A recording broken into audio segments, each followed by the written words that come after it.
Welcome to my YouTube channel मैं Supertech. दोस्तों आज हम आपको इंटरेस्ट के बारे में बताएंगे। इंटरेस्ट का क्वेश्चन देखा जाता है हर कम्पिटिटिव एग्जाम में आता है। इंटरेस्ट में जनरली दो टाइप के होते हैं, एक सिंपल इंटरेस्ट, एक कंपाउंड इंटरेस्ट।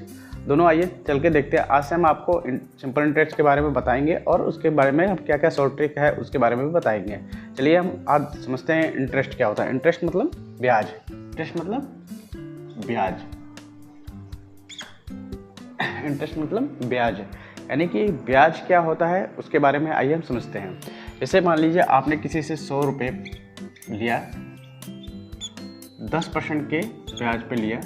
ब्याज मतलब उधार 100 रुपये आपने लिया, 10% के ब्याज पे लिया कि हम आपको 10% का ब्याज ईयरली देंगे। तो एक साल बाद आपका जो 100 रुपये होगा वो 100 रुपये तो रहेगा ही रहेगा, होता नहीं, यानी 100 रुपये तो रहेगा ही, प्लस 10 रुपये आपको और देना पड़ेगा, यानी कि टोटल 110 रुपये हो जाएगा। जो 100 रुपये होता है आपने ये जो लिया है ये बोलते हैं मूलधन। क्या बोलते हैं? मूलधन। ये जो ब्याज होगा प्रतिशत, ये होगा रेट ऑफ इंटरेस्ट। और ये जो 10 रुपये होगा ये क्या होगा? आपका इंटरेस्ट, यानी कि ब्याज। आपको मतलब देखा है तो 10% की, इसका मतलब आपका 100 रुपये था जो कि मूलधन था, 10% से आपने रेट ऑफ इंटरेस्ट 10% लिया है, उसके बाद आपका 10 रुपये आपको इंटरेस्ट के रूप में मिलेगा। चलिए इसमें देखते हैं कि किस टाइप के होते हैं। आइए, जो इंटरेस्ट होता है वो दो टाइप का होता है। दो टाइप क्या है? एक है सिंपल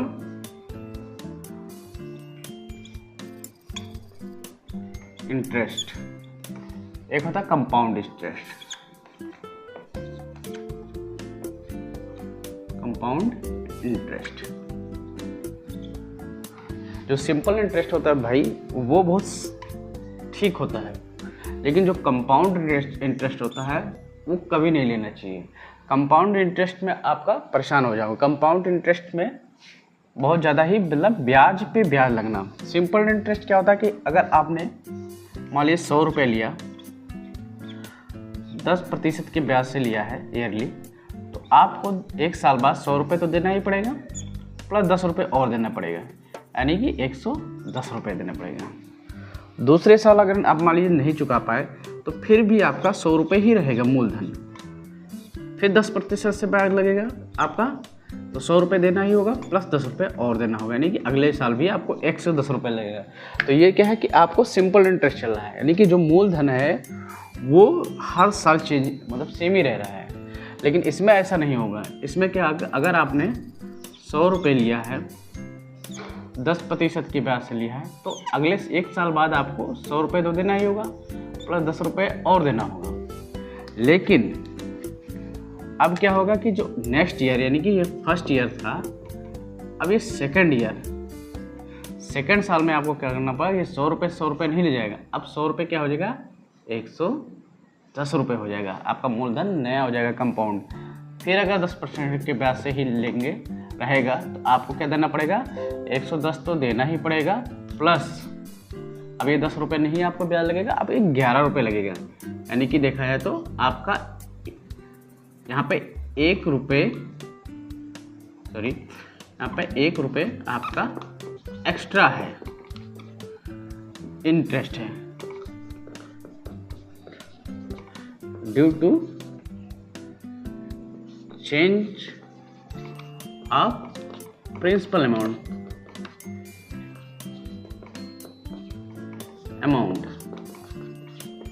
यानी कि आपका जो प्रिंसिपल अमाउंट है वो चेंज होने की वजह से, पहले 100 रुपये था, अभी प्रिंसिपल अमाउंट आपका क्या हो गया? 110 रुपये। तो जो कंपाउंड इंटरेस्ट होगा उसमें आपका प्रिंसिपल चेंज होगा नेक्स्ट ईयर में, लेकिन सिंपल इंटरेस्ट में आपका जो अमाउंट सेम रहेगा। जो आपका ब्याज है वो जो आपका प्रिंसिपल अमाउंट था उसी पे लगेगा, वो चेंज नहीं होगा। चलिए अब क्वेश्चन के माध्यम से थोड़ा सा हम आगे बढ़ते हैं और थोड़ा सा हम इसके बारे में और समझाते हैं कि क्या क्या चीज़ है। आइए, अब हम इंटरेस्ट ना लेके अब आपको सीधे पढ़ाते हैं सिंपल इंटरेस्ट। पहले हम पढ़ाएंगे सिंपल इंटरेस्ट के बारे में। इसके बारे में सिंपल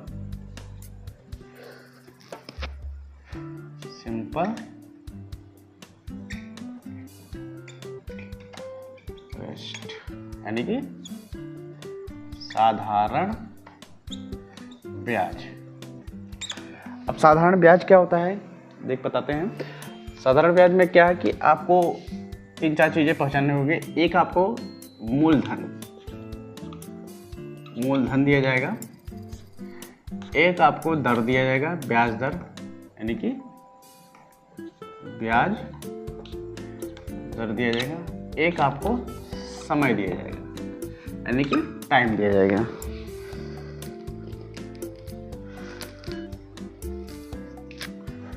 ठीक है, मूलधन को इंग्लिश में क्या कहेंगे? प्रिंसिपल,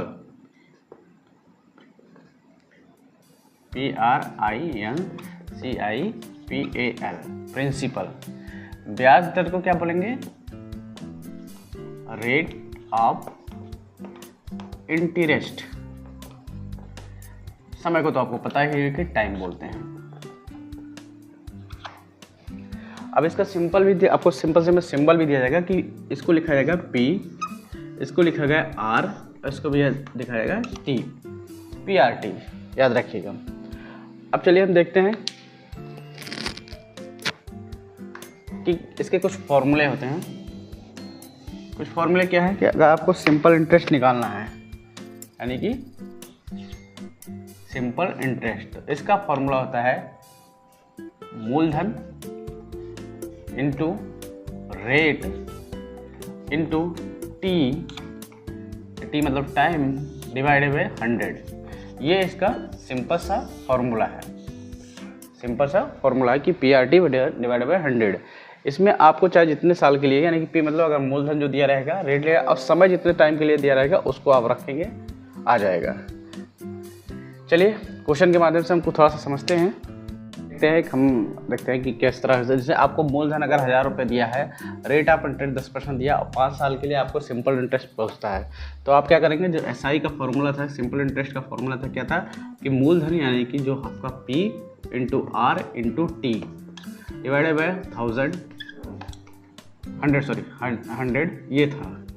अब आप चलिए इसमें लगाइए 1000 यहाँ पे लिखिए, यहाँ पर रेट ऑफ इंटरेस्ट कितना है? 10% है, 10 रख लीजिए। T कितना है? 5 साल के लिए रख लीजिए और डिवाइड बाय 100 कर लीजिए। यहाँ से दो खत्म हो गया, आपका ऊपर कितना बचा? 500। यानी देखा है जो आपका इंटरेस्ट आएगा वो 500 रुपये आएगा 5 साल बाद। अब इसी में पूछता है कि आपका अमाउंट कितना हुआ, यानी कि 5 साल बाद आपको अमाउंट कितना मिलेगा। अमाउंट यानी कि मिश्र धन। तो मिश्र धन क्या होता है कि आपका जो मूलधन होता है वो होता है, उसके बाद जो सिंपल इंटरेस्ट होता है वो होता है। यानी कि मूलधन आपका कितना दिया है, यानी जो आपने ब्याज लिया था वो कितना है शुरू में, जो आपने रुपए लिए थे किसी से वो कितना था? मूलधन बोलते हैं उसको, यानी कि 1000 रुपये लिए थे, लेकिन आप 5 साल तक दिए नहीं, तो आपका पैसा कितना हो गया? 500 रुपये और बढ़ गया। अब 5 साल बाद आपको लौटाना हुआ तो आप उसको कितना लौटाओगे? 1500 रुपये लौटाओगे।